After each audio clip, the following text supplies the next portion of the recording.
What's up, Guardians? Have you ever played Strand and asked yourself why you would ever use Threadling Grenade? Or are you like me and really wonder if Grapple Grenade does anything in endgame content? Well, lucky for you, I have tested every Strand Grenade to finally decide what the best one is. For testing purposes, all damage has been tested against Carl on Nessus. These numbers may change in different patches, but the ratio should always be relative. I tested every subclass modifier as well as Tangles in this video, but exotics are not going to be included here for damage testing. Some details are going to be supplemented by the Destiny Data Compendium, which I've tried to verify the information for, and I will attach it down below. As a baseline, Storm Grenades with no additional modifiers deal, on average, 37,891 damage, with some variance for the follow-up Lightning Strike. Let's start with everybody's favorite Strand Grenade, the Grapple.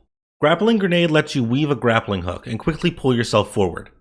You can grapple a Tangle to immediately recharge your grenade energy, and during and shortly after your grapple, you can do a melee attack that will do an AoE attack and unravels target's hit. Between grapple and grapple melee, you can get up to 3 damage instances. If you attach the grapple to your target, you can get 1,834 damage for the attachment. Then you can get one 20,844 damage instance for connecting your melee, and you'll get a second instance of 20,844 for the AoE explosion. The AoE explosion does hit the original target, so the total for a single target, including the attachment, will come out to 43,522 damage. Honestly, that's way more than I thought we'd see since Tangles refund your grapple.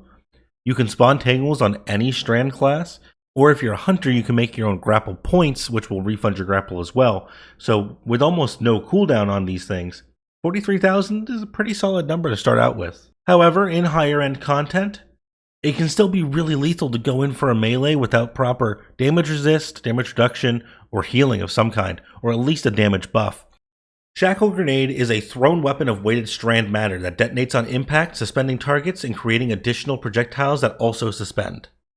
Shackle behaves a little strangely and sometimes doesn't release the submunitions to hit the original target. However, if you do hit all 3 instances of your bolas, as well as the original projectile, you're going to get 3 instances of 146 damage, 43 for each explosion, and 10,133 for the original projectile explosion. The total damage, if you happen to hit all these projectiles on one target, is 23,600, which won't kill most of anything, is going to be very hard to hit, but you're using this for suspend more than damage. This is just, what you can expect to see in a pinch. As a note, if you suspend a boss, they would take about 9,303 damage from the snap, which, if you account for it being a boss, should be about 14,480 versus Carl, but again, this is only going to be versus bosses, so it's going to be a little bit less because of the boss multiplier. Now for our last Strand Grenade, we have the Threadling Grenade. Threadling Grenades have a projectile that reweaves itself into Threadlings while it's flying.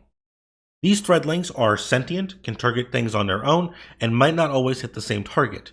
However, each of these hits for 12,545 damage on Carl, totaling up to 37,635. Since we're now talking about Threadlings, we can add on a Thread of Evolution, which will increase your Threadling damage by 33%. This will take you up to 16,685 damage per Threadling, and your total damage will go to 50,055. So, in regards to regular grenades, Grapple is slightly ahead of Threadling Grenade, and behind Threadling with Evolution. Obviously, we're not including Unravel here, or the utility of Grapple, which are things you should consider when picking your grenade, but at least in terms of raw damage output, Threadling Grenade is no slack. Now that we've looked at the regular grenades, let's look at the grenades with Mindspun Invocation on Warlocks. For Warlocks, Mindspun Grapple adds a Threadling Grenade cast on the melee hit, meaning you effectively get 2 grenades per grapple. Altogether, you'll look at 81,157 damage, or 93,577 with Thread of Evolution equipped. That means with no other buffs and a grapple point, you can spam about 100,000 damage worth of grenades easily.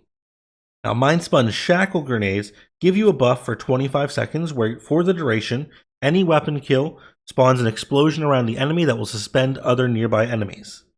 This is a crowd control buff, so it doesn't do a lot of damage, but Just to be thorough, for the explosion hits, you will see damage of 3,860 per hit. Finally, for our Mindspun Threadling Grenade, you can consume your grenade to generate 5 perched Threadlings. These perched Threadlings are deployed on hit with a half-second cooldown between them. So, over about 2 seconds, you can put out 62,725 damage, or 83,425 with evolution. This is a pretty nice increase over base Threadling Grenade, and it's a lot safer than Grapple. So this is a pretty good endgame version for Warlocks. Before we wrap it up, let's look at Tangles as well. We're going to look at Normal, Wandering, and Whirling Maelstrom Tangles. Regular Tangles will hit for 311 impact damage and 18,529 explosion damage, so it'll be a little more than a Threadling. The Wanderer adds a suspend effect to the explosion on your Tangles. However, it reduces the damage to 146 impact and 3475 explosion damage, meaning you're going to do a lot less damage, but you're going to get a lot more utility out of your Tangle. Additionally, this makes your Tangles fly straight, so if you're using it for movement, that could be something to pay attention to. Finally, Whirling Maelstrom turns Tangles into Beyblades that do damage over time and unravel on kill. The Tangle behaves normally and does its normal damage on throw, which then spawns the Maelstrom. The Maelstrom lasts for 12 seconds and hits for about 10 times a second.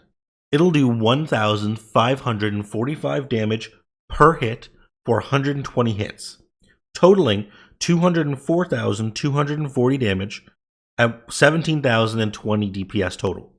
It does have questionable target priority sometimes. However, as a passive damage boost, it is pretty powerful to just throw 200,000 damage for free, no cooldowns apart from the Tangle creation cooldown. You can extend this effect by having additional Tangles from your teammates to throw, as well as using them as grapple points for grapple melee. And that's a wrap on the Strand grenade testing. Did you find any of these numbers interesting? Personally, I feel like maybe I gave Whirling Maelstrom a bad rap, and maybe I wasn't giving Threadling Grenade enough attention. It's been a little bit better in testing than I thought it would be based on using it. Threadlings have always felt a bit underwhelming to me, but they seem pretty competitive with the rest of the subclass, and compared to Storm Grenade, I mean, they do really good damage. Even if you include Magnitude and Shock, Storm Grenade does a little bit less than Thread of Evolution will do with a Threadling Grenade, so pretty interesting stuff. Let me know what you thought down below, and subscribe if you want to see more testing.